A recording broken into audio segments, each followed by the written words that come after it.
बिस्मिल्लाहिर्रहमानिर्रहीम अस्सलाम वालेकुम। आई एम ख्वाजा मोहसिन इनाम। स्टूडेंट्स, इस लेक्चर में हम सीखेंगे कि हम किसी भी स्क्वायर मैट्रिक्स का एडजॉइंट किस तरह फाइंड आउट करते हैं और उसके बाद इसी कंसेप्ट से रिलेटेड प्रॉब्लम डिस्कस करेंगे। आइए शुरू करते हैं। स्टूडेंट्स, आपने क्लास 9th में 2x2 ऑर्डर के मैट्रिक्स का एडजॉइंट फाइंड आउट करना सीखा। आपको याद होगा, आपको ट्रिक बताया गया था कि इन दो एलिमेंट्स की जगह बदल दें और इन दो एलिमेंट्स के साइंस बदल दें तो आपको एडजॉइंट हासिल हो जाएगा। स्टूडेंट्स, इस लेक्चर में हम सीखेंगे कि अगर ऑर्डर 3x3 हो, 4x4 हो या जनरली स्पीकिंग कोई भी स्क्वायर मैट्रिक्स हो ऑर्डर n का, तो हम उसका एडजॉइंट किस तरह फाइंड आउट करते हैं। आइए आपको बताता हूं कि एडजॉइंट क्या है।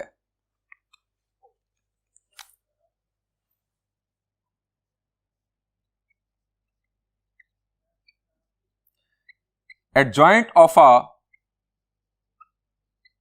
square matrix of order n greater than or equal to 2 is the transpose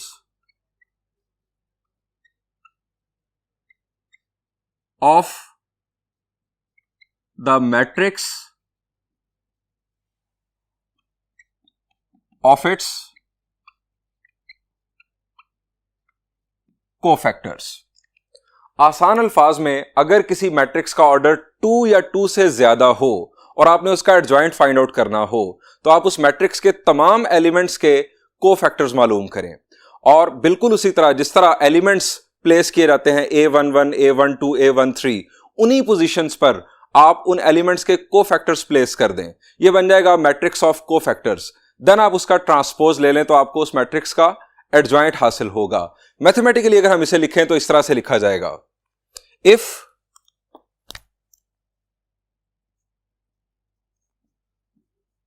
A is equal to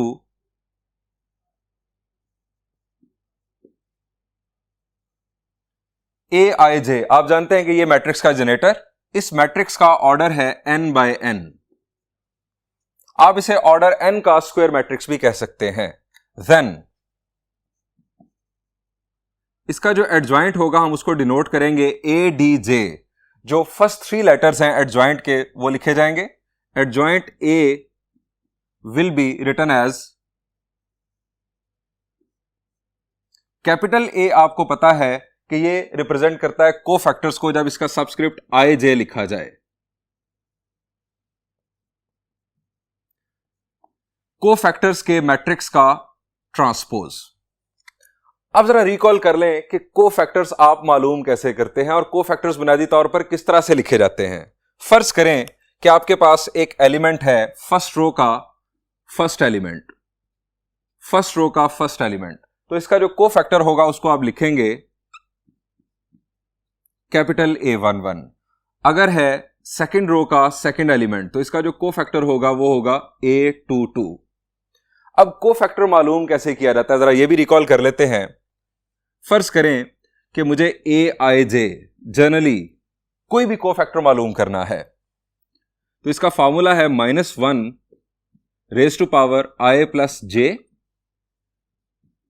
MIJ। अब ये MIJ क्या है? आपको याद होगा M रिप्रेजेंट करता है माइनर को, यानी आपको अगर कोफैक्टर मालूम करना है तो उसके लिए आपको माइनर की जरूरत होगी। माइनर को आप मल्टीप्लाई करेंगे -1 raise to power I plus J से। अगर I और J का सम इवन होगा तो माइनर और कोफैक्टर इक्वल होंगे और अगर I प्लस J का सम I plus J in fact odd होगा तो AIJ यानी कोफैक्टर नेगेटिव ऑफ माइनर या माइनर नेगेटिव ऑफ कोफैक्टर के बराबर होगा। स्टूडेंट्स, ये डेफिनेशन जो है इस अंदाज में जो इनफैक्ट लिखना है ये थोड़ा कंफ्यूज करता है। मैं ऑर्डर 2x2 मैट्रिक्स के लिए आपको एडजॉइंट लिखकर दिखाता हूं।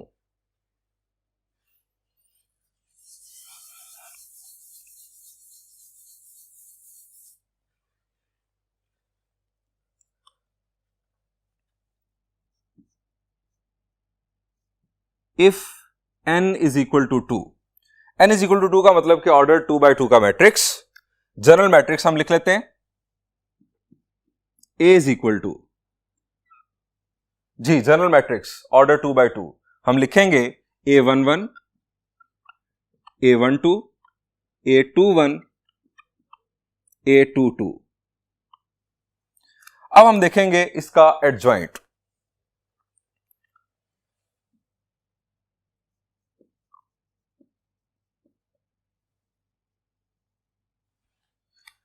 स्टूडेंट्स, इन एलिमेंट्स की जगह पर इन एलिमेंट्स के आ जाएंगे cofactors. A11, A12, A21, A22, और हम ले लेंगे ट्रांसपोज। ट्रांसपोज लेने के बाद इनफैक्ट जो एडजॉइंट हमें हासिल होगा वो ये होगा। आप जानते हैं कि ट्रांसपोज में रोज कॉलम बन जाते हैं। ये रो फर्स्ट कॉलम बन जाएगी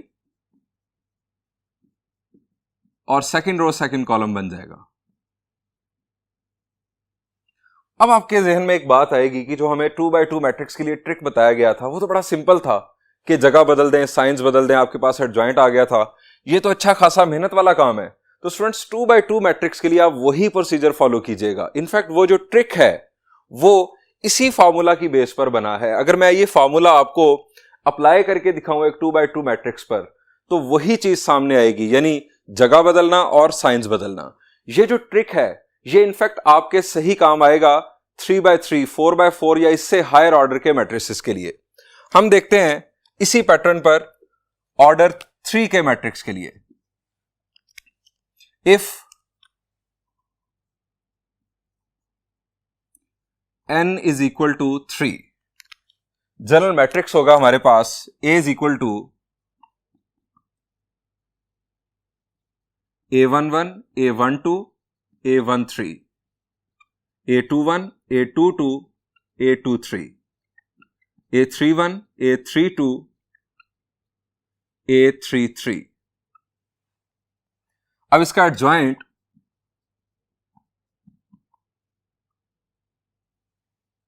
एग्जैक्टली वही पैटर्न। आप क्या करेंगे, आप इन्हीं एलिमेंट्स की जगह पर इन एलिमेंट्स के कोफैक्टर्स प्लेस कर देंगे, यानी ये बन जाएगा matrix of cofactors.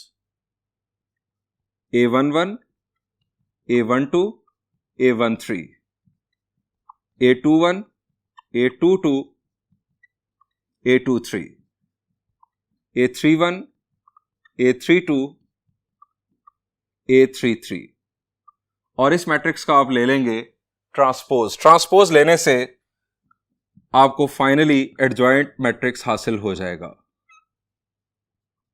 A11, A12, A13, और बाकी आप पैटर्न समझ चुके। यानी प्रोसीजर एक ही है, चाहे ऑर्डर 2x2 हो, ऑर्डर 3x3 हो या ऑर्डर n/n हो। स्टूडेंट्स, कुछ इंपॉर्टेंट पॉइंट्स हैं जो आपको याद रखने जरूरी हैं एडजॉइंट के हवाले से, वो भी आपके साथ शेयर करता हूं।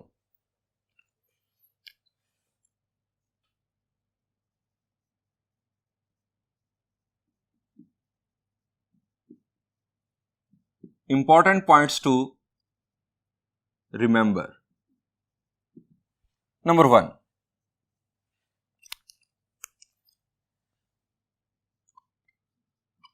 Adjoint of IN। Capital I से क्या मुराद है? शाबाश जी, कैपिटल आई रिप्रेजेंट करता है आइडेंटिटी मैट्रिक्स को।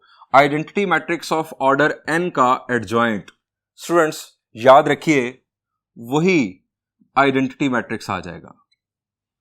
यानी आइडेंटिटी मैट्रिक्स कोई भी हो, किसी भी ऑर्डर का हो, उसका एडजॉइंट सेम, वापस वही आइडेंटिटी मैट्रिक्स। नंबर 2, यहां पर याद दहानी के लिए आपको लिख देता हूं, I is identity matrix।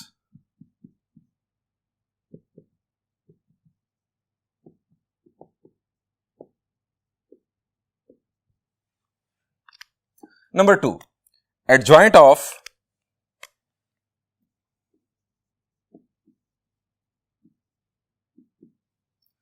Capital O किस मैट्रिक्स को रिप्रेजेंट करता है? शाबाश जी, capital O null matrix, zero matrix या वाइड मैट्रिक्स को रिप्रेजेंट करता है।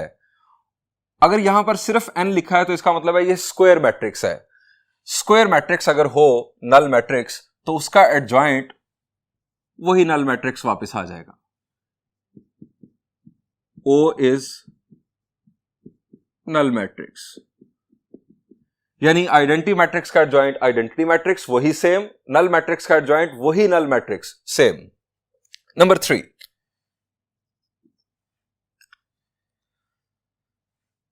स्टूडेंट्स हमने डिस्कशन शुरू की, हमने डेफिनेशन में देखा कि एडजॉइंट जो डिस्कस किया जा रहा है वो n ग्रेटर देन और इक्वल टू 2 के लिए डिस्कस किया गया, यानी ऑर्डर 2/2 या इससे हायर हो तो जो मैंने आपको प्रोसीजर बताया वो फॉलो होगा।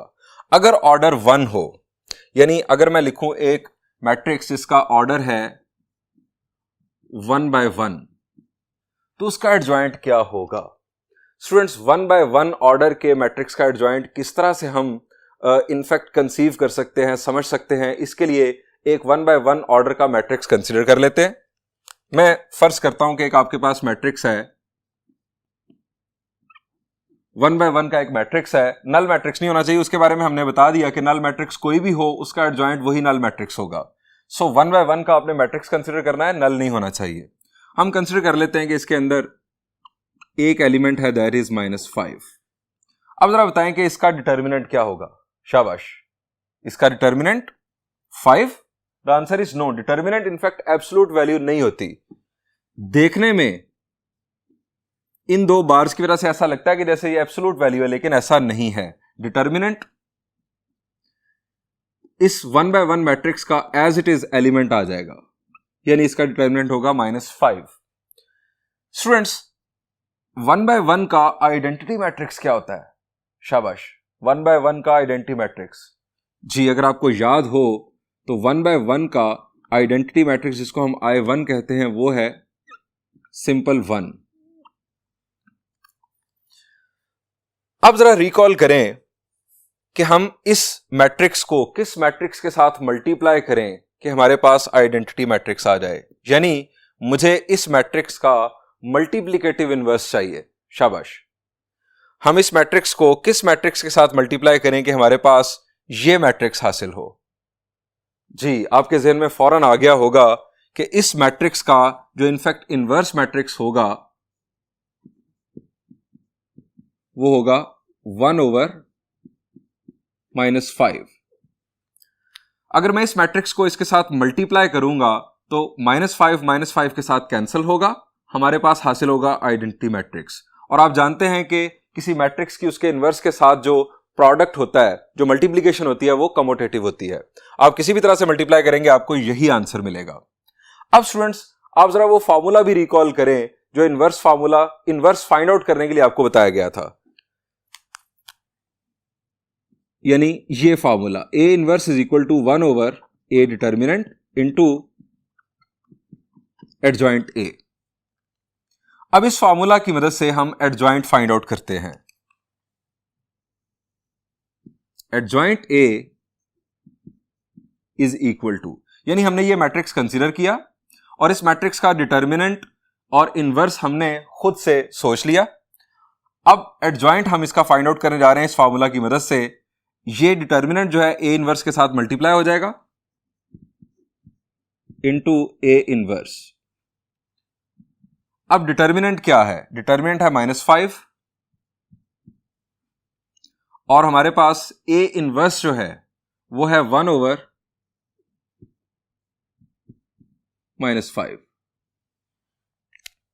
अब -5, ये -5 स्केलर है, ये इस मैट्रिक्स के साथ मल्टीप्लाई होगा तो -5 के साथ कैंसिल होगा। हमारे पास जो मैट्रिक्स हासिल होगा वो होगा ये।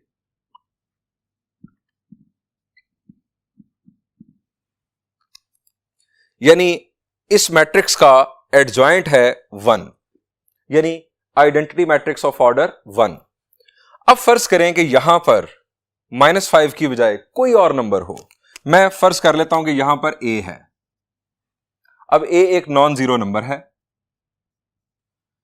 इसका इनवर्स क्या बनेगा? शाबाश, यहां पर A आ जाएगा, यानी 1/A। डिटर्मिनेंट इसका होगा A। Identity matrix of order 1 यही रहेगा। जब हमारे पास यहां पर A होगा, यहां पर A होगा, A और A कैंसिल होगा, हमारे पास हमेशा इस किस्म के मैट्रिक्स का यानी 1/1 मैट्रिक्स का जो एडजॉइंट है वो 1 ही हासिल होगा। आप कोई भी मैट्रिक्स कंसीडर करके देख सकते हैं। सो एडजॉइंट ऑफ A1/1 यानी 1/1 ऑर्डर का मैट्रिक्स, इसका जो एडजॉइंट होगा that will be I1, that is to say 1, where A is not null matrix. A जो है वो नल मैट्रिक्स नहीं होना चाहिए। स्टूडेंट्स, ये जो हमने समझा procedure in fact adjoint of 1/1 matrix find out करने का, इसको इरेज करते हैं और एक फोर्थ पॉइंट आपको बताता हूं जो आपने याद रखना है।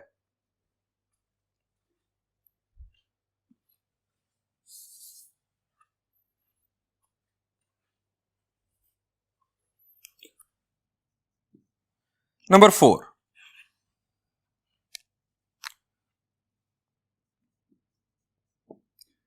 Adjoint of A into B. Students, हमने ए बी प्रोडक्ट का होल इनवर्स डिस्कस किया था, आपको याद हो, वो था B inverse A inverse. A B product का होल ट्रांसपोज हमने डिस्कस किया था, वो था बी ट्रांसपोज ए ट्रांसपोज, यानी ऑर्डर रिवर्स हो जाता है। स्टूडेंट्स, वही पैटर्न यहां पर भी है, यहां पर भी होगा adjoint of B into adjoint of A. Number 5 and the last point you will remember, if A determinant is equal to 0, then adjoint of A का determinant भी 0 होगा। इसका मतलब है कि अगर मैट्रिक्स A सिंगुलर होगा तो उस मैट्रिक्स का जो एडजॉइंट मैट्रिक्स होगा वो भी सिंगुलर होगा। स्टूडेंट्स, हमने देखा कि किसी भी स्क्वायर मैट्रिक्स का एडजॉइंट किस तरह से फाइंड आउट किया जाता है, हमने प्रोसीजर देख लिया। अब इसी प्रोसीजर को फॉलो करते हुए हम एक प्रॉब्लम सॉल्व करेंगे जिसमें हम इनफैक्ट इनवर्स फाइंड आउट करेंगे एक 3x3 ऑर्डर मैट्रिक्स का, लेकिन उस इनवर्स फाइंड आउट करने के लिए हमें उस मैट्रिक्स के एडजॉइंट की जरूरत पड़ेगी। आइए वो प्रॉब्लम सॉल्व करते हैं।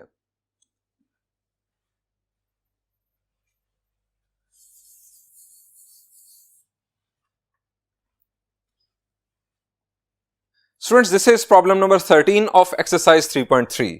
हमें इस मैट्रिक्स का इनवर्स फाइंड आउट करने के लिए कहा गया और इसके अलावा हमें शो करना है कि A inverse into A identity matrix of order 3 होगा। आप जानते हैं कि जब हम किसी मैट्रिक्स को उसके इनवर्स के साथ मल्टीप्लाई करते हैं और ये मल्टीप्लिकेशन कम्यूटेटिव होती है तो हमें हमेशा आइडेंटिटी मैट्रिक्स हासिल होता है उसी ऑर्डर का जिस ऑर्डर का वो मैट्रिक्स होता है। अब स्टूडेंट्स, हमें इनवर्स फाइंड आउट करना है तो इनवर्स फाइंड आउट करने का फॉर्मूला जरा रिकॉल कर लें। शाबाश जी, A inverse is equal to 1 over determinant of A into adjoint of A। हमें दो चीजों की जरूरत है, एक इस मैट्रिक्स के डिटर्मिनेंट की और दूसरा इस मैट्रिक्स के एडजॉइंट मैट्रिक्स की।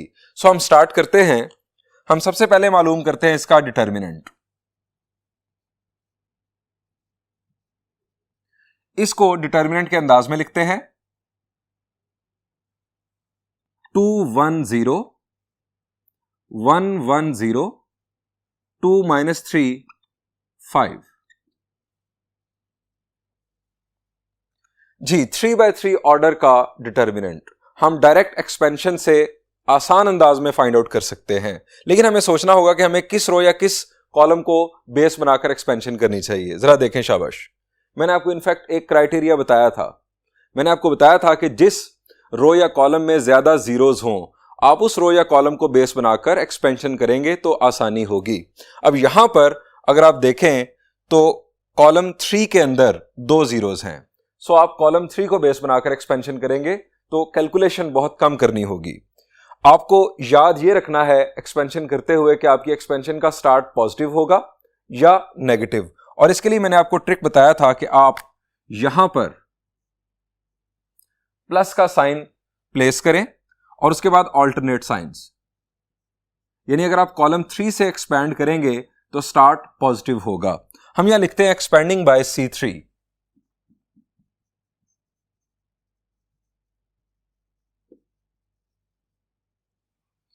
C3 से एक्सपैंड करते हैं तो स्टूडेंट्स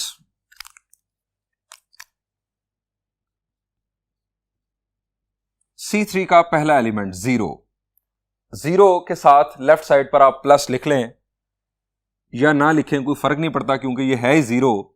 अब जीरो की रो और जीरो का कॉलम छोड़ दें, हमें जीरो का इनफैक्ट माइनर प्लेस करना है। यह आ जाएगा 1 1 2 -3। जीरो के साथ ये डिटर्मिनेंट जब मल्टीप्लाई होगा तो इनफैक्ट एलिमिनेशन हो जाएगी, जीरो ही आ जाएगा। उसके बाद -0,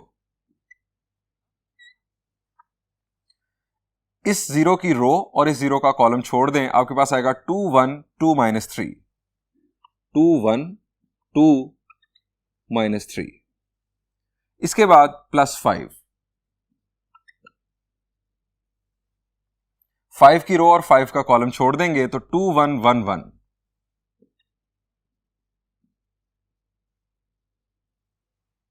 स्टूडेंट्स, ये भी जीरो, ये भी जीरो, हमें सिर्फ ये इवेल्युएट करना है।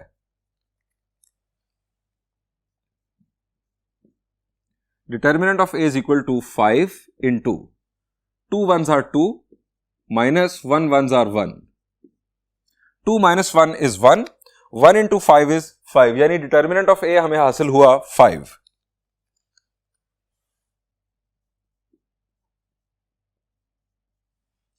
अब स्टूडेंट्स हमें इस मैट्रिक्स का एडजॉइंट मैट्रिक्स मालूम करना है। एडजॉइंट मैट्रिक्स का फॉर्मूला आपके दिमाग में होना चाहिए कि हम इन एलिमेंट्स के कोफैक्टर्स फाइंड आउट करके, यानी ये 9 एलिमेंट्स हैं तो 9 कोफैक्टर्स फाइंड आउट करके हम इन्हीं की जगहों पर प्लेस करेंगे और उस मैट्रिक्स ऑफ कोफैक्टर्स का हम लेंगे ट्रांसपोज। हमें कोफैक्टर्स मालूम करने हैं। फॉर फाइंडिंग हम यहां लिखेंगे, फॉर फाइंडिंग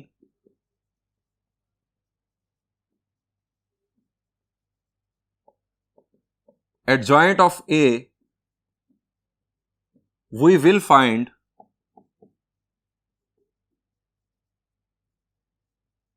कोफैक्टर्स।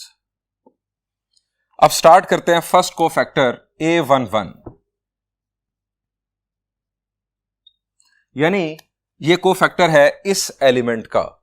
अब स्टूडेंट्स फार्मूला आपको मैंने जो बताया था, फार्मूला है -1 raise to power I plus J, यानी 1 + 1। अब यहां पर आना है M11।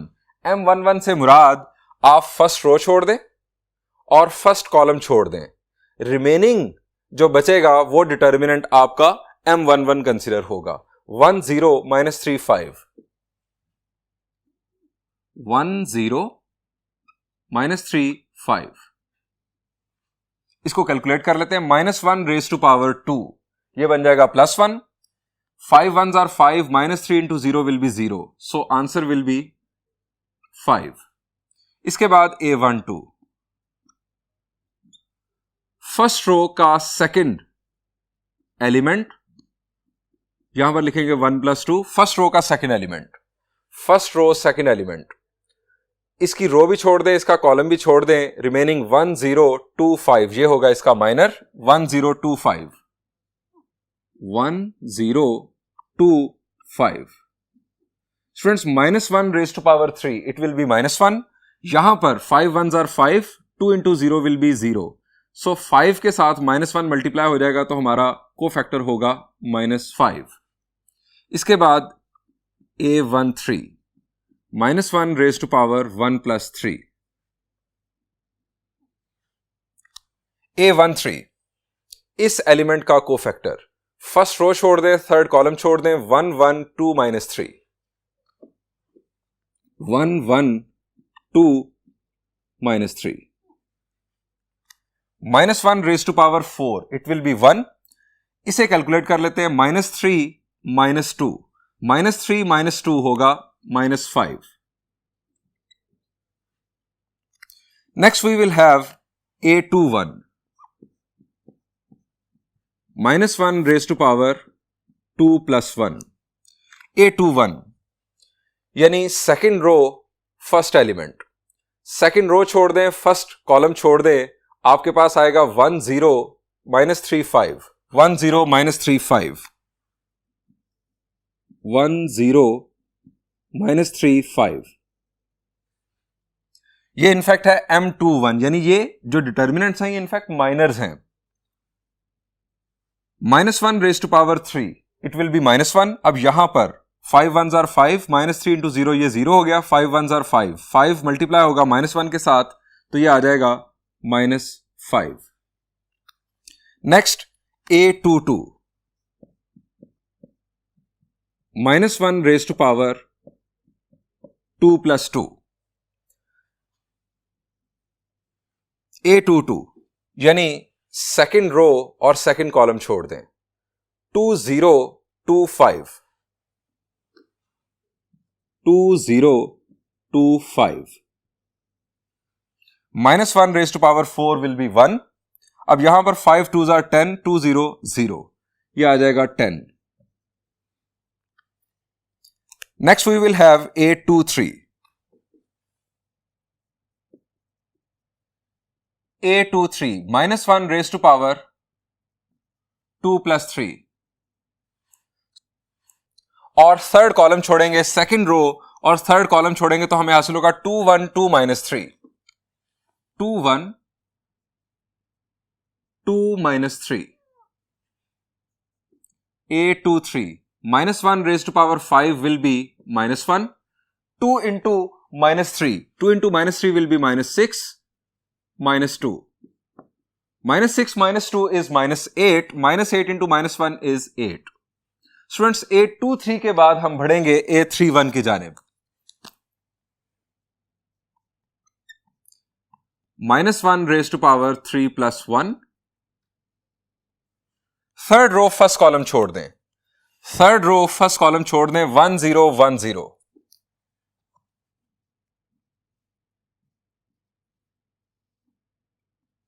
स्टूडेंट्स, ये डिटर्मिनेंट हो जाएगा 0, जिसकी वजह से ये कोफैक्टर भी आ जाएगा 0. Next is A32. minus 1 raised to power 3 plus 2. Third row second column छोड़ दें. थर्ड रो सेकंड कॉलम छोड़ देंगे तो 2 0 1 0. 2 0 1 0. अगेन ये कोफैक्टर भी 0. Next A33. minus 1 raised to power 3 plus 3. Third row third column छोड़ देंगे तो हमें हासिल होगा 2 1 1 1. 2 1 1 1.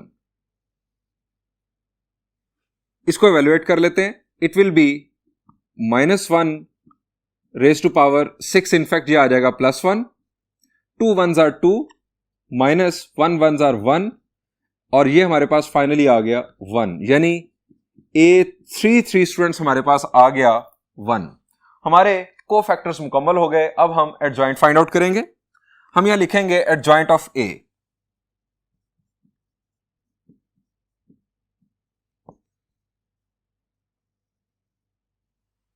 तमाम कोफैक्टर्स को हम लिखेंगे तरतीब के साथ. सबसे पहले A11 that is 5. A12 minus 5. A13 minus 5. Next we have A21 that is minus 5 and then A22 that is 10. Minus 5 and 10. A23 is 8. Next A31 0. A32 0 और A33 स्टूडेंट्स हमारे पास है 1. ये हमारे पास मुकम्मल हो गया कोफैक्टर्स का मैट्रिक्स. इसका लेंगे ट्रांसपोज तो हमें मिल जाएगा एडजॉइंट. लेते हैं इसका ट्रांसपोज.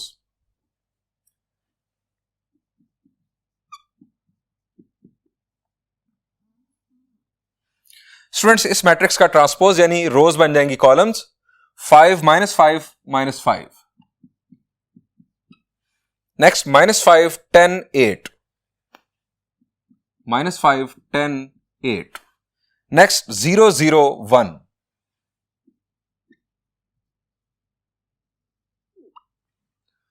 स्टूडेंट्स, हमारे पास एडजॉइंट आ चुका. अब हम इनवर्स का फॉर्मूला लगाएंगे क्योंकि हमारे पास डिटर्मिनेंट भी मौजूद, एडजॉइंट भी मौजूद. हम यहां लिखेंगे since A inverse is equal to 1 over determinant of A into adjoint of A. A inverse is equal to determinant of A आपको याद है हमारा था 5. एडजॉइंट ऑफ A, ये हमारे पास adjoint of A 5 minus 5 0 minus 5 10 0 minus 5 8 और 1. ये 5 तमाम एलिमेंट्स को करेगा divide. A inverse is equal to 1 -1 0 -1 2 0 -1 8/5 और 1/5। स्टूडेंट्स, ये हमारा इनवर्स मैट्रिक्स आ चुका।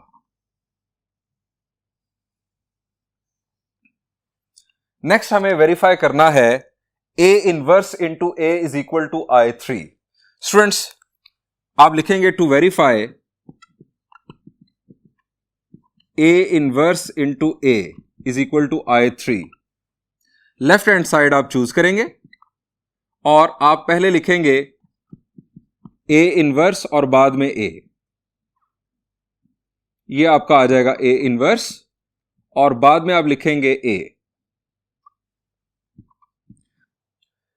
स्टूडेंट्स, A इनवर्स को A से मल्टीप्लाई करने की सूरत में आपको हासिल हो जाएगा I3 अगर आपने इनवर्स सही फाइंड आउट किया है। स्टूडेंट्स, इस तरह से इस प्रॉब्लम का सॉल्यूशन हो जाएगा मुकम्मल।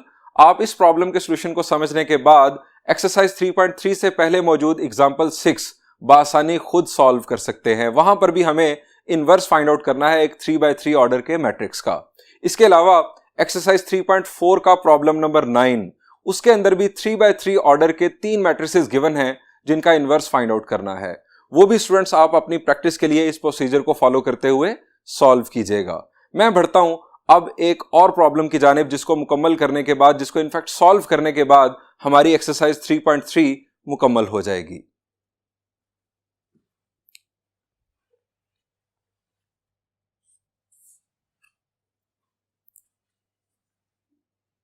Students, this is problem number 10।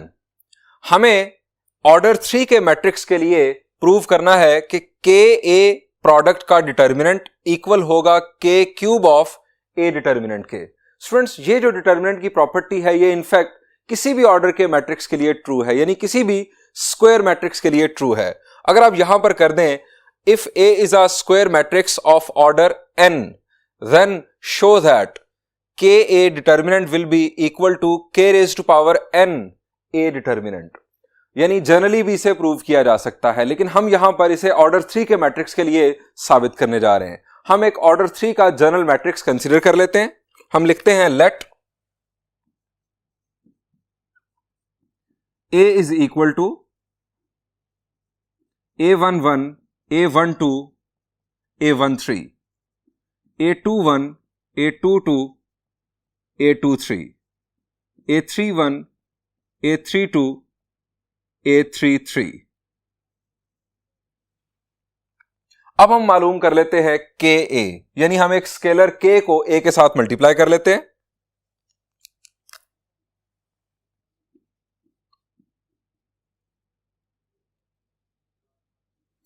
Students, matrix के साथ जब स्केलर मल्टीप्लाई होता है तो पूरे मैट्रिक्स के साथ मल्टीप्लाई हो जाता है, यानी तमाम एलिमेंट्स के साथ हम के अटैच कर देंगे।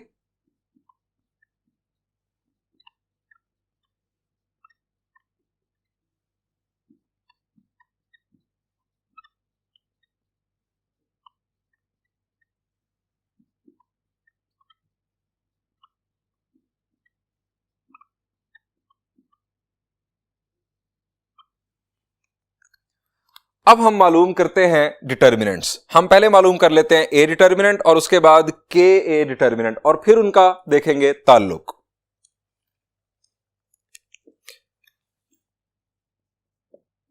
ए determinant will be equal to A11 A12 A13 A21 A22 A23 A31 A32 A33। यानी हमने मैट्रिक्स ए को जस्ट ए डिटर्मिनेंट के स्टाइल में लिख दिया।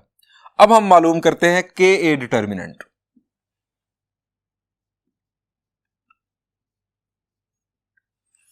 ये हमारा के ए मैट्रिक्स, अब इसको भी डिटर्मिनेंट के स्टाइल में लिख लेते हैं। हम जस्ट लिखने का स्टाइल चेंज कर रहे हैं, यानी हमने ब्रैकेट्स की जगह पर ये डिटर्मिनेंट का जो नोटेशन है वो यूज किया।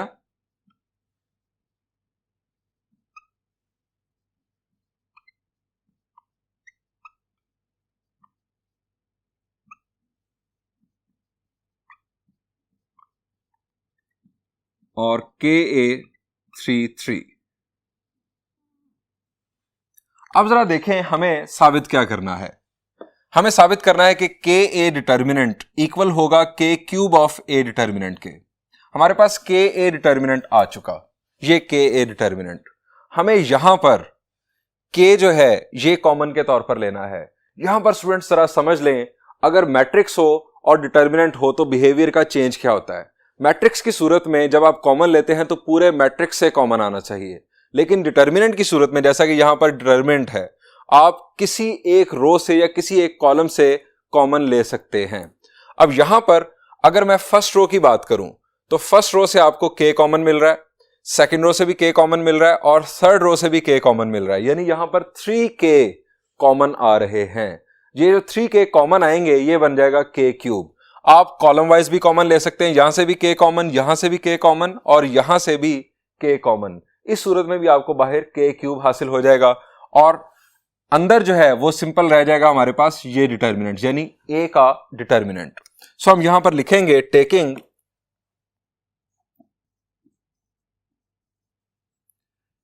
K as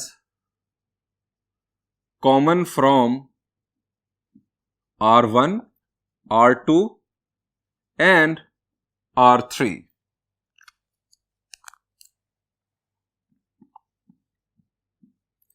Ka determinant. अब ये 3K मैं अलग अलग लिख रहा हूं ताकि आप समझ जाएं कि ये हर रो से अलग अलग कॉमन लिया गया। A11, A12, A13, A21, A22, A23, A31, A32, A33। ये बन गया हमारे पास K क्यूब और स्टूडेंट्स ये है हमारे पास A डिटर्मिनेंट। आप इसको कह दें 1 और यहां पर लिख दें A डिटर्मिनेंट फ्रॉम 1। यही स्टूडेंट्स हमें साबित करना था।